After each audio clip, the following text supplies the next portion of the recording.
Hi, and welcome to Pokemon The Ultimate Experience Part 1, Tournament Play.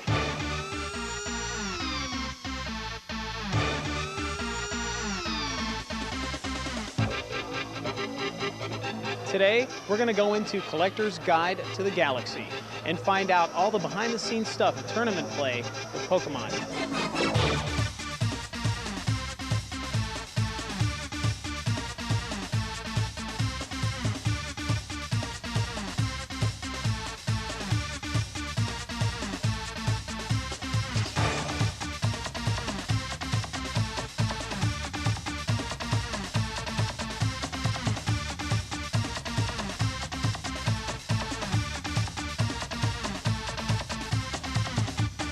We're also going to interview the owner of the store, kids playing, celebrities, all that and more right here in Collector's Guide to the Galaxy, Pokemon The Ultimate Experience Part 1. Stay with us.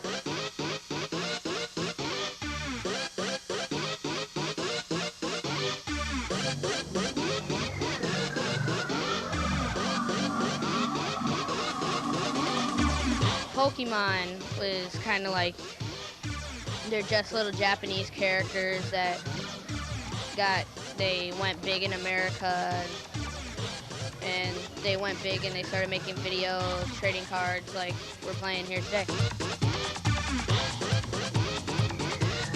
So tell me, are you watching this video? Yeah.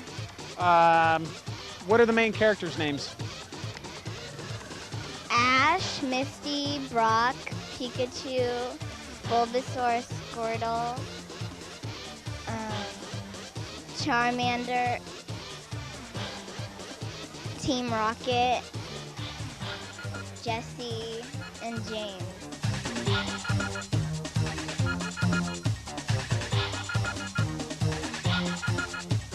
Okay, here we are with a guy who's had one too many bottles of Surge. And he is, from what I understand, an advanced player. What's your name? Miko Hughes. And is that true? You're an advanced player? I don't know. I say I'm an advanced player, but I don't know if I'm that good. I just kind of started, but I think so, I guess. I've won every round I've played so far, so.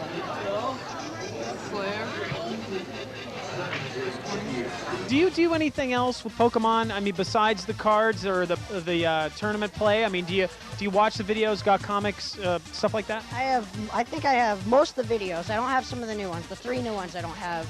I have both Game Boy games, Game Link Cable, the red and blue version. I'm gonna get Pokemon Stadium, Snap, yellow version, golden. I'm a Pokemaniac. All this from a Japanese video game. We are here with the card guy, also known as Brett Ginsburg. There you go. Brett, could you tell me a little bit more about these cards and why they're a little bit more special or different than most card games?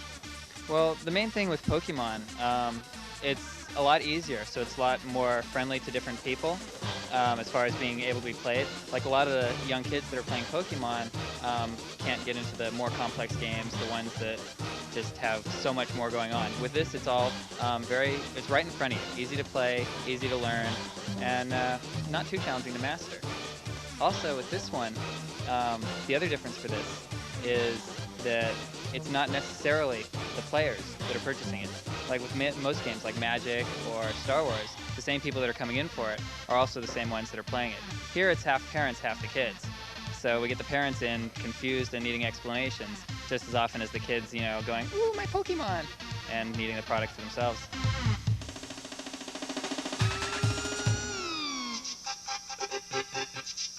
We actually found out that they start them pretty young. And Ryan, if you had to say anything negative about Pokemon, what would it be? There you go. What I like best about Pokemon is all the different characters. They're so cute, and some of them, they're all different. I like that. Pokemon has swept the nation, in fact, the world. Obviously, it's reached the jungle, has it not? Oh yeah, the drum beats out there are all saying that it's the latest thing. It's definitely reached all the far corners of the earth. We've got all the monkeys, that's all they do. They sit around and they play in Pokemon tournaments all day long. Well, I like Pokemon because it's fun to play. These things will be worth something in a few years, and it's just a good way to have fun. What's your favorite Pokemon character right now? There's one called Sandshrew. It evolves into Sand Slash. He's like, he digs, he's like a little mouse or something. My favorite Pokemon character, that's interesting. I got multiple favorites. Mewtwo is my favorite one, because he's psychic. I like psychic Pokemon. But I also like Rapidash, which is the evolved form of Ponyta. So, because he's the fastest Pokemon. I think my favorite Pokemon character would be Squirtle. I like Charmander, Charmeleon, and Charizard a lot. I also like Aerodactyl. My favorite Pokemon character is Squirtle. I think my favorite Pokemon character is Charmander, I think. Or Pikachu, because everybody loves that one. What about you? What I like, who I like best is Pikachu. He's so cute. I like the Beedrill. It flies around, it has like a poison stinger, and it pokes people with spears. Blastoise, probably. Him and Kangaskhan. Blastoise. This is my most favorite card in the world. Hi, you're tuned in to Where Are They Now? Sitting on my knee is last year's phenomenon, Furby.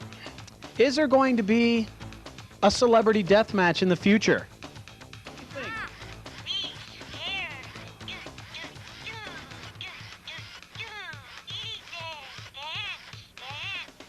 You heard it here, folks. He's very scared.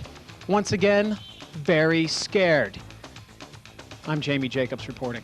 I was wondering if you could tell me what this is. I think we were lucky enough to have somebody let us see what their collection is. We borrowed one of the local kids' binders, and what we see here is his front page, which he put a lot of his rare cards, the ones that are the shiny ones, just to make them seem a little more special. And as you can see by the cards, they come in, various forms, both cute and cuddly, so even little girls will like them, on up to big and mean for the boys, the violent one, or the kids that want the big tough ones, the bad guys and stuff. And as you can see, there's both the characters in English. They also come in Japanese, which is how this originated. In fact, in Japan, the tournaments are huge, like 21,000 is what we heard about for one of them. So it makes this seem like nothing. There's also special cards called trainers, which are just designed to help you play the game, not the characters that fight for you themselves. And most of these are based on some things from the video games. What is the #1 most wanted card available right now? The most sought after Pokemon card here in the States is Charizard. The big craze seems to be the Charizard card, and I finally found somebody who actually has it right here. Could you tell us your name? Alex? Alex, the Charizard card. Come on over here. Oh, you're gonna pull it out for me, awesome. All right, ladies and gentlemen, this is the Charizard card. The most wanted card here, is that true? Because it does the most damage and it has the most HP. Fire Spin does 100 damage. It's able to kill any Pokemon in one hit unless it has a resistance or if it's a Chansey or another Charizard. The starter decks come with the earlier forms of Charizard, Charmander and Charmeleon. So once somebody gets started, the next thing they need is immediately Charizard.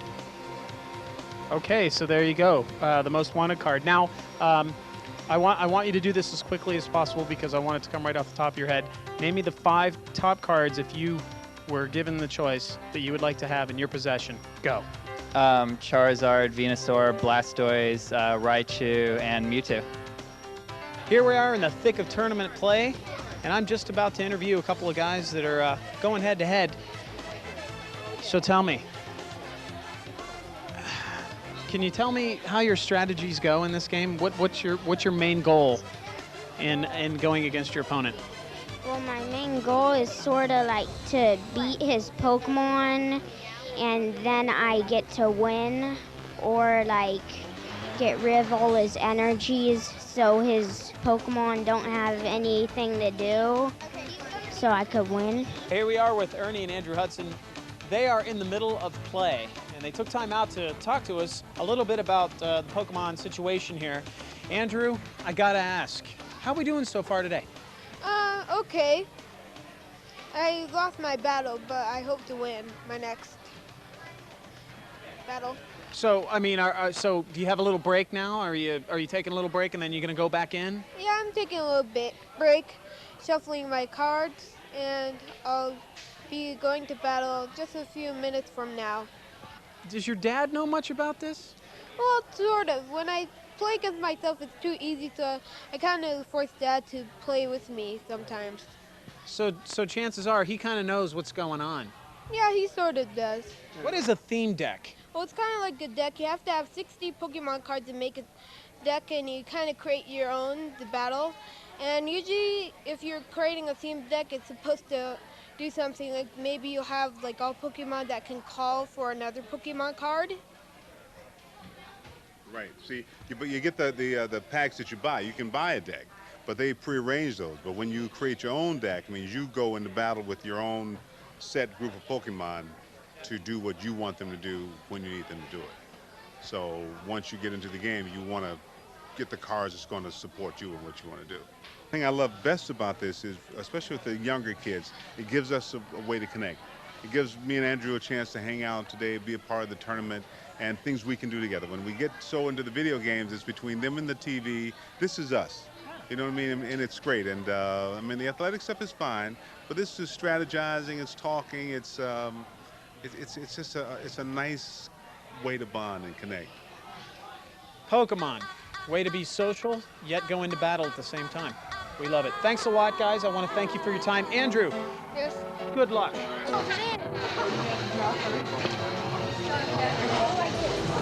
Are you feeling the pressure here, or are you coasting along well and you're up? Well, I beat him 2 out of 3 games yesterday, so I feel pretty confident today that I can take him down. I cheated to lose. Yeah. I lose on purpose. Wait, that's a good sign. Nice! I'm a loser. Wait, hold on. Hey, I don't think that happened. All right, trophies are cool, man. They're all gold and silver. My name is John Champ, and I'm a local around here, not a star. And you know, I've been playing Pokemon for about 3 weeks, and that's pretty short time to get to the semifinals. And I'm very nervous of who I'm gonna face because I know I'm gonna lose. I don't want to jinx myself, and I had to go through about 5 people. Man, it sucks. I can't go into the jab. Discard this thing. This I jab. I jab you. Wait. It's okay. Wait. Go. What's that? Dang it. This always happens to me. It's all right.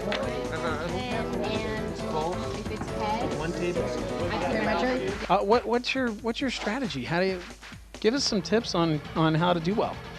Well, it's kind of just what you draw, but it's always to keep your most powerful Pokemon in play.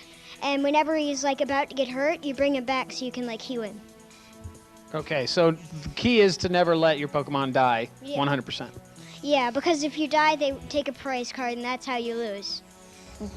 For the first big gym master that you fight, you want a water Pokemon. So. Well, you have to have at least 25 energies, 25 different energies, or 25 any energies in a deck. Then the rest is all the good Pokemon that you want to just stick in there. Well, my secret tactics is my Kangaskhan is like my best card in there, besides Rapidash. So I hope to get him out and also Rapidash. Because Kangaskhan can do his Comet Punch, and I can use that Comet Punch to knock off most of the Pokemon and get like most of my prize cards. And I'll bring out Rapidash and do his agility, so they can't attack me. In the card game, for people who have been playing the Pokemon to avoid, I'm kind of scared of like, what is it, those the popular characters, like Pikachu and Mewtwo, Charmander. I'm scared of those because they're powerful. Oh, I should avoid ghost Pokemon the most out of all the Pokemon. They're the hardest to kill, I think. okay. So I'm gonna throw a rock at you.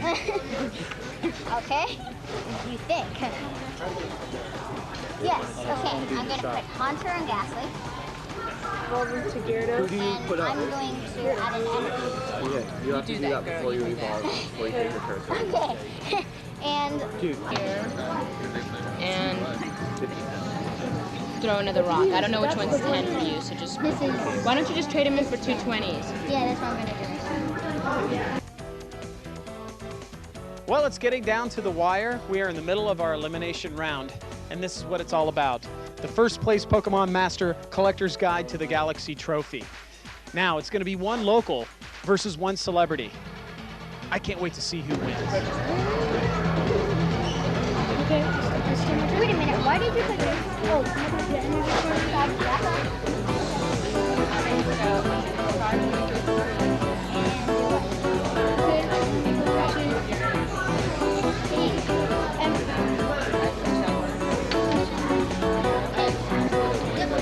and then you sit after the end.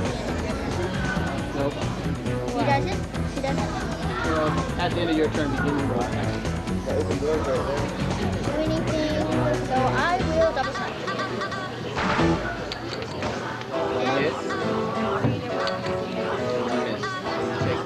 You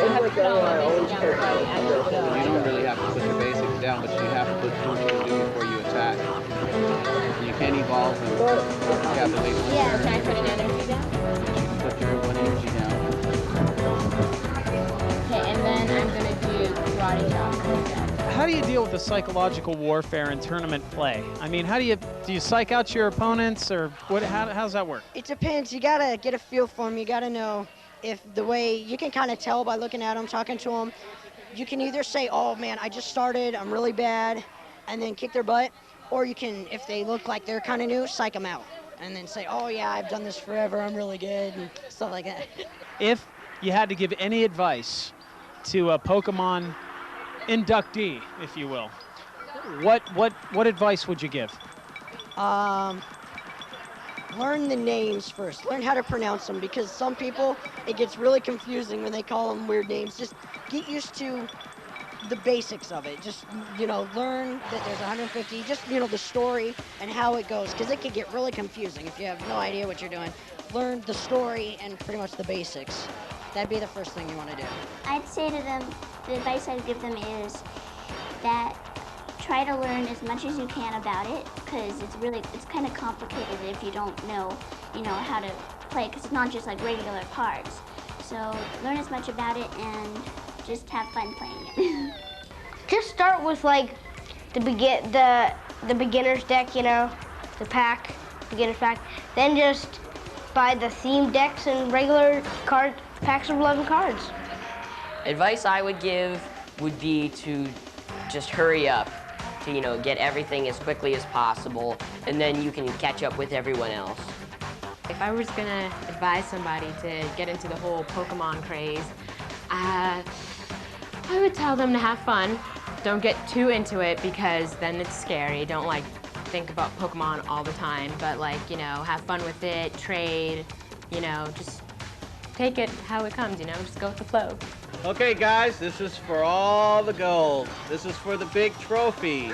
The numero uno, the Pokemon Master. It's best 2 out of 3. Okay. Let's get ready to rumble. Okay, I got tails. Okay, that's heads. Okay, that's heads. I draw cards. I flip over my Pokemon. And We I have put down- Squirtle versus Fetchit. Farfetched. Farfetch'd. And I will bubble. Okay. Rainier places a water and he attacks with Bubble. Energy. It's gonna be. Okay, Pot Smash. Okay, Pot Smash and knocks out Squirtle. She gets to pull a prize card. Give me something in the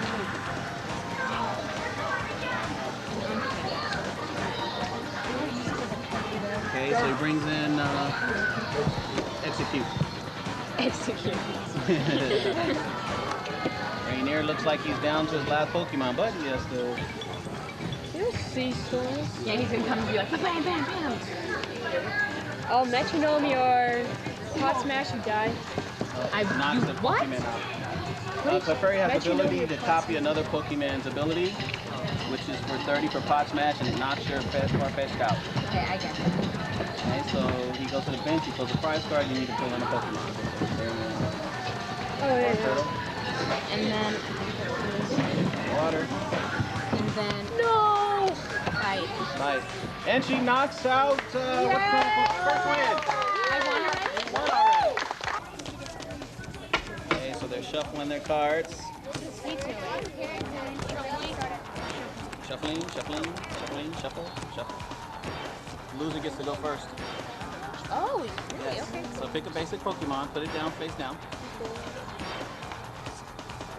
I should know this. No basic. No basic, you get to pull 2 cards. Doing horrible. Okay, it's your turn, Randy. Tongue wrap. Okay, he adds water energy and he's going to do tongue wrap for 10 and also paralyzes. Flipping to paralyze? No. Dang it. Your It's not turn. working for me. Card. Oh wait, I can flip these over now. Flip those over now. Okay. Add an energy. 10. Put down a Clefairy on his bench. He adds water to his Gyarados. Oh, wait. I Gyarados things. Trader. And she's gonna do a trainer. And That lets him show you, he lets him put a Pokemon or an evolution card and into his deck, and search through his deck and get an evolution or a Pokemon card. So, maybe I get a better hand than me. No, I just get one card that I need. I'll get. Okay. Oh, shuffle right there. Kill you with Dragonite. Pull the prize card.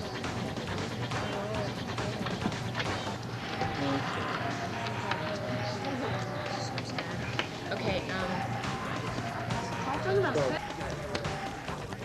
Okay, we started off with 80 kids, now we're down to the last game. This is for all the money. This is the tiebreaker. And the winner goes first. Here I am talking to the owner of Collector's Guide to the Galaxy, Kenny. Hey, Hey. what's up? I just wanted to ask you a couple of questions about Pokemon thing. Go for it. First off, when did this thing originate? I mean, how old is it? Oh, I don't know how old Pokemon is, but I know it's 3-4 years old. It's been here for a little over about 3-4 months before last Christmas. It hit the scene, and it was big, and kids were walking in the store asking for Pokemon, and I'd never heard of it. I was like, what? Pokemon? But I jumped on the ball, right, really quick. And the posters and the toys, stickers, banners, that was the hot thing. And through Christmas, we sold stuffed animals. My whole store was covered with yellow Pikachus from wall-to-wall Pikachus, and that was the hot item. Pikachu was hot. And shortly after Christmas, the card game got hot, and it started building and building. And next thing I know, every little kid that walked through the door wanted Pikachu and Pokemon and Charizard and all those cards, they were after them. A lot of them were collecting, and just recently, they've started playing the game, which is pretty exciting because the kids actually get to use their brains versus video games. They get to play, and they get to play the games, read the cards, learn how to do battle, use their brains. What is the secret to the Pokemon success and the mayhem and craze? Yeah, that is a big question. I think it has to do with the number of characters. Generally, when you're looking at like a superhero team or an animated series, there's like 5 characters in the team, 6 characters or so. Kids like animals, and a lot of these characters are based on animals. All the different Pokemon, pocket monsters, and there's so many different animals and so many different characters that no matter what you like, there's gonna be a Pokemon that you're gonna like. Yeah. And I think the colors and the characters on the TV shows and their personalities, they make you laugh, they're playful, they can be mean. So anything a kid like, you're gonna have a Pokemon that covers it. All right, and rumor has it though, there's now 152. Is that? Did you hear that? There's You know actually that? there's actually a lot more. Oh. There's another 150 that's been released in Japan, from what I've been told. And but here there's 152 that we know of, but What? there's more to come. Well, why do you think Japan's holding out on the other 150 some odd Pokemon? Well, it's new. When it's new, it's in Japan. They make more and more episodes, and it gets into their second and third seasons, and they release them here. They sell them to the different countries, and then we finally get our hands on it. I see. Yeah. So would you say that you're the Pokemon dealer and that you probably get stuff first? Oh yeah, we may not get it first, but we get more of it and we keep it supplied. Yeah. We go wherever, we spend whatever it takes, go wherever it takes to get the product here because that's what the customers want, so that's what we have. Now, I can't help but notice with the young adults are the adults because they Right. obviously can't drive their cars here. And so, but I've also noticed a lot of adults really getting into it and actually trading and playing as well. I mean, Oh, yeah. So what are your thoughts on the adults and the whole Pokemon thing?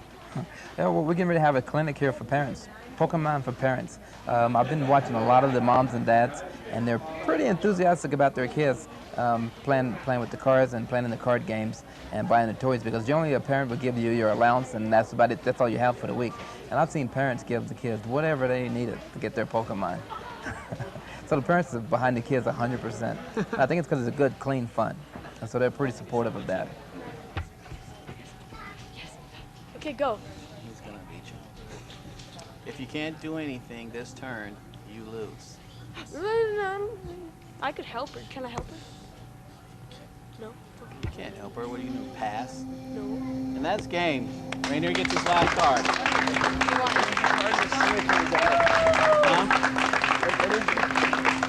You could have beat him. If you would have let him knock out if you would have let him knock out your Onyx and then brought your Farfetch'd out, put the energy on him, and flipped it and knocked out his whatchamacallit, you would have won. Okay, last game with Rainier. First time I beat him, second time he beat me, third time he beat me. But it looked like the third time looked like you were gonna. Yeah, yeah, it looked like in the beginning it looked like I was gonna beat him, but then I just didn't. I don't think I really paid attention to what I was doing, and he is so good, and he just beat me. The last 3 games, for the most part, she won because his deck didn't run well. Like I said, sometimes you can have a very good deck and a very experienced person, but if you don't get the right Pokemon and the right combination, it's just like a fighter having a bad day. Sometimes you just can't get that knockout punch, and so she beat him on that one. The second one, he just basically overran her because his deck ran very well, and she's not as experienced, so she couldn't stop him. There was ways that she could have, but like I said, she lacked experience, so she couldn't take the pounding that he's putting out. The third game, she had opportunities, many opportunities, and that's where the experience comes into play. Because if I was playing that deck that she had on that particular game, I could have beat him instantly. Because his deck runs very well, but at that point in time, he had a really bad pull, like the first game. And she kind of gave it up when she sacrificed a couple of her cards without thinking about it first. The turning point in that game was when she brought out her Farfetch'd and wasn't able to attack with him. What she should have did was placed another energy onto her Onyx, let him knock her Onyx out because she was 6 cards ahead of him, 5 cards ahead of him. She didn't have to worry about losing that guy because there's no way he would have been able to catch up. And once he would have knocked out her Onyx, all she had to do was put her Farfetch'd out, put an energy on him, and Leak Slap for 30, and that would have knocked his Gyarados out. She had 1 prize card, and she would have went home with all the stuff. And that would have been, wonderful. I love to see people like the underdog win. And I was very proud of her for even going that far. She did a very good job for someone who has 1 day worth of Pokemon experience. In the beginning, I played a little easy players. Then after that, got a little harder. And then once I got to the finals, I got really nervous. Last 3 games, the first game, I knew I was going to get whooped by my hand. But I tried to hang in there, but I couldn't. The second game, I got a good hand, plus the cards I was drawing were good. Third game, I still had confidence in myself because my hand was okay, but she was still beating me. So I tried to stall her deck as much as possible so I could build up this guy and kill that guy, or if he's low on health, I could build up that guy, retreat that guy, bring in that guy. So how do you stall a deck? Well, you retreat Pokemon and let them kill this Pokemon, retreat it, bring another Pokemon, and just let them keep killing certain Pokemon, but they're not dying. They're just getting hurt.